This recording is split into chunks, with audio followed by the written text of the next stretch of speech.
Vlog ಮಾಡಬೇಕು, content creation ಮಾಡಬೇಕು ಅಂದರೆ ಅಷ್ಟು ಈಸಿ ಅಲ್ಲ. ಹಿಂದೆ ತುಂಬಾ ವರ್ಕ್ ನಡೆಯುತ್ತೆ. ಆ್ಯಂಡ್ ಇತ್ತೀಚೆಗೆ ನನ್ನ ವರ್ಕ್ನ ತುಂಬ ಈಸಿ ಮಾಡಿರೋದು ಈ ಒಂದು ಟ್ರೈಪಾಡು. ನೋಡ್ಬೋದು ನೀವೇ ನಾನು ಹೆಂಗೆ ಮೂವ್ ಆಗ್ತೀನಿ, ಅದು ನನ್ನ ಜೊತೆನೇ ಹಾಗೇನೆ 360 ಆ್ಯಂಗಲ್ ಮೂವ್ ಆಗ್ತಾ ಇದೆ.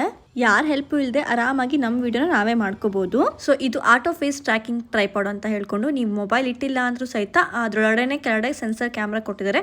ಸೊ ಅದಕ್ಕೆ ವೇವ್ ಮಾಡಿದ್ರೆ ಸಾಕು, ತಾನಾಗಿ ತಿರುಗುತ್ತೆ. ಆ್ಯಂಡ್ ಇದು ಅಲ್ಯೂಮಿನಿಯಂ ರಾಡ್ ಆಗಿರೋದು ತುಂಬ ಸ್ಟ್ರಾಂಗ್ ಆಗಿ ಸ್ಟೇಬಲ್ ಆಗಿದೆ. ಅಷ್ಟೇ ಅಲ್ಲ, ಹೈಟ್ ಅಡ್ಜಸ್ಟೇಬಲ್ ಇದೆ. ಸೊ 5.5 ಫೀಟ್ ತನಕ ನಾವು ಅದನ್ನು ಹೈಟ್ ಮಾಡ್ಕೋಬೋದು. ಆ್ಯಂಡ್ ಮೇನ್ ಆಗಿ ಟ್ರಾವೆಲ್ ಮಾಡಲಿಕ್ಕೆ ತುಂಬ ಈಸಿ. ಫೋಲ್ಡ್ ಮಾಡ್ಕೊಂಡು ಆರಾಮ್ಸೆ ಬ್ಯಾಗಲ್ಲಿ ಹಾಕೊಂಡು ಹೋಗ್ಬೋದು. ಆ್ಯಂಡ್ ಇದು ಬ್ಯಾಲೆನ್ಸ್ ಹ್ಯಾಂಡಲ್ ಇದೆ. ಆ್ಯಂಡ್ ರೀಲ್ಸ್ ಆ್ಯಂಗಲ್ ಅಥವಾ ಯೂಟ್ಯೂಬ್ ಆ್ಯಂಗಲ್ ಯಾವುದಕ್ಕೆ ಬೇಕಾದ್ರೆ ಮೊಬೈಲ್ ಹೋಲ್ಡರ್ನ ತಿರುಗಿಸ್ಬೋದು. ಆ್ಯಂಡ್ ಇದು 360 ಡಿಗ್ರಿ ತಿರುಗುತ್ತೆ ಹೇಗೆ ಬೇಕಾದರೆ ಹಾಗೆ. ಇದು auto tracking sensor camera. So ಇದನ್ನು ಸಹಿತ ನಾವು ಅಡ್ಜಸ್ಟ್ ಮಾಡ್ಕೋಬಹುದು. ಇದಕ್ಕೆ ಡಿಟ್ಯಾಚಬಲ್ ರಿಮೋಟ್ ಸಹಿತ ಇರುತ್ತೆ. ಸೊ ಇದರಲ್ಲೇ ನಾವು ಆಪರೇಟ್ ಮಾಡ್ಕೋಬಹುದು. ನೋಡಿ, ಆಕ್ಚುಲಿ ನಾವು ಮೊಬೈಲ್ ಇಟ್ಟಿಲ್ಲ, ಜಸ್ಟ್ ಟ್ರೈಪಾಡೇ ಸೆನ್ಸ್ ಮಾಡ್ಕೊಂಡು ತಿರುಗ್ತಾ ಇದೆ. ನಾನು ಎಲ್ಲಿ ತಿರುಗ್ತಾ ಇದೀನಿ ಅಲ್ಲಿ. ಅಂಡ್ ಈ ಮ್ಯಾಜಿಕಲ್ ಪ್ರಾಡಕ್ಟ್ ಲಿಂಕ್ ಬೇಕು ಅಂದ್ರೆ ಕಮೆಂಟ್ ಲಿಂಕ್ ಅಂತ ಹಾಕಿ. ಹಾಗೂ ಬಂದಿಲ್ಲ ಅಂದ್ರೆ ನನ್ನ ಫಾಲೋ ಮಾಡಿ ಲಿಂಕ್ ಅಂತ ಹಾಕಿ, ಖಂಡಿತ ಬರುತ್ತೆ. ಹೀಗೇನೆ ಯೂನಿಕ್ ಫೈಂಡ್ಸಿಗೋಸ್ಕರ ನನ್ನ ಪೇಜ್ ಬೇಬಿಯೋ ಭಾಗ್ಯಶ್ನ ಫಾಲೋ ಮಾಡೋದನ್ನ ಮರಿಬೇಡಿ.